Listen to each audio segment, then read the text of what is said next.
Welcome back at 6:52, time for the morning sprint. We start with some breaking news just into the newsroom of an armed robbery at a West Side Walgreens. Madison police confirm it happened at the location on Mineral Point Road just after 4 this morning. They say a handgun was used to rob the clerk there. Officers used canines that led to a nearby apartment building off Tree Lane, but they have not identified a suspect yet. We will continue to follow this story and let you know when we have more information. Police, meanwhile, still looking for the suspect who stabbed a Dane County Sheriff's deputy last night. Officers were investigating reports of a suspicious person in Fesky Park, west of Cross Plains, when the deputy was attacked. She responded with her gun. They have not said if the suspect was hit, but he did get away. We are waiting on an update from the Department of Justice as they are assisting in the investigation this morning. A 3-year-old boy missing from Milwaukee has now been found dead. Milwaukee police announced the heartbreaking news in a press conference last night. They say his body was found on the city's northwest side near 35th and Rohr Streets. During that press conference, police emphasized this is still an active investigation and continued to ask for tips from the community. The FBI says skeletal remains found in a Florida nature preserve are those of Brian Laundrie. Dental records confirmed the match. The discovery comes after a weeks-long manhunt following the disappearance and death of Laundrie's 22-year-old fiancée, Gabby Petito. She was found strangled last month in Wyoming. Yesterday, the Federal Reserve announced new rules banning all policymaking and senior-level officials from buying stocks or bonds. They'll still be allowed to buy broad-based securities like mutual funds. The restrictions follow the departure of 2 regional Fed presidents whose investment activities came under scrutiny. K'Twan Richardson is out on bond in Madison this morning, though prosecutors say there could be new charges filed against him.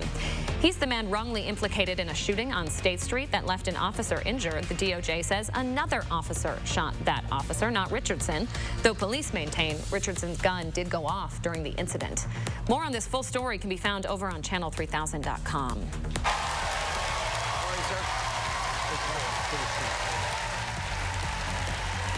Last night, President Biden talking to voters in Baltimore as part of a CNN town hall with Anderson Cooper. Throughout the night, he said he believes there will be a deal made in Congress on his domestic agenda. He also conceded to not having visited the U.S.-Mexico border since taking office, but did express a desire to go. The president told those in attendance he believes gas prices will also go down during the winter. If you're 65 or older or considered high risk, you can get your booster shot this morning. A CDC advisory panel endorsed booster shots for tens of millions of Americans who received the Moderna and Johnson & Johnson vaccines. The CDC is allowing flexibility and mixing and matching which booster people get, regardless of the brand they initially received. Pfizer's booster got the green light last month. An officer-involved shooting is under investigation in Kenosha this morning. The Sheriff's Department says deputies found a stolen vehicle connected to a Chicago homicide. They tried to make contact with the driver, who took off running.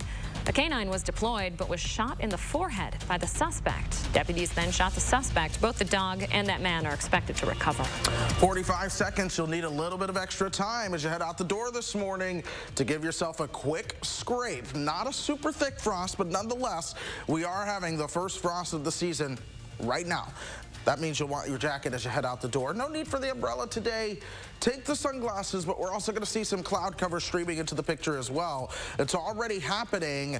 That'll keep us into the 40s as we go throughout today. High school football tonight. You will want a jacket, maybe even a hand warmer. Temperatures will fall into the 30s. Thank you, Chris. And thanks